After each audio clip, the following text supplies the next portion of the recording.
మనం ఇంతవరకు మానవ జాతి భూమి మీద విస్తరించినప్పుడు పాపం కూడా ఎలా ప్రబలిందో మనం చూసాము.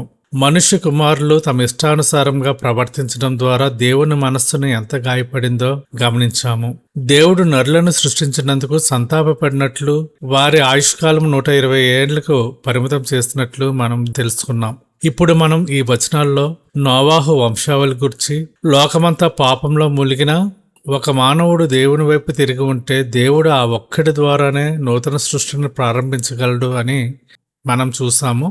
నేటి ఆధునిక కాలంలో కూడా మనం ఎన్నో రకాల ఒత్తిళ్లు, పాపపు ఆకర్షణలు మరియు అరాచకాలను చూస్తున్నాం.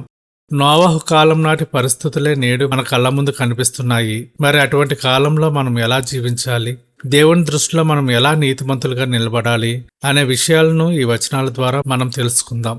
ఆదికాండము 6వ అధ్యాయము 9వ వచనము. నోవాహు వంశావళి ఇదే. నోవాహు నీతిపరుడును తన తరంలో నిందారహితుడునై ఉండెను. నోవాహు దేవునితో కూడా నడిచినవాడు.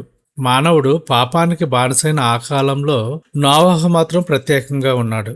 ఇక్కడ నిందారహితుడు అంటే అతనికి అస్సలు పాపమే లేదని అర్థం కాదు. నోవాహు దేవుని పట్ల యథార్థమైన భక్తిని కలిగి ఉన్నాడు. లోకమంతా ఒక దారిలో వెళ్తుంటే నోవాహు మాత్రం దేవుని మార్గంలో నడిచాడు.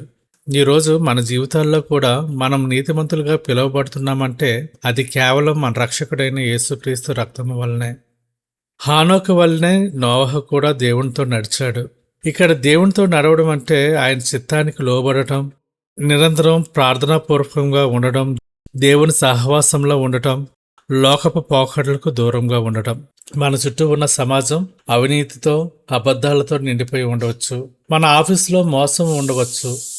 స్నేహితుల మధ్య చెడు అలవాట్లు ఉండవచ్చు. మనం దేవుని వైపు చూసినప్పుడు ఆ చీకట్లో కూడా మనం వెలుగుగా ఉండగలుగుతాము.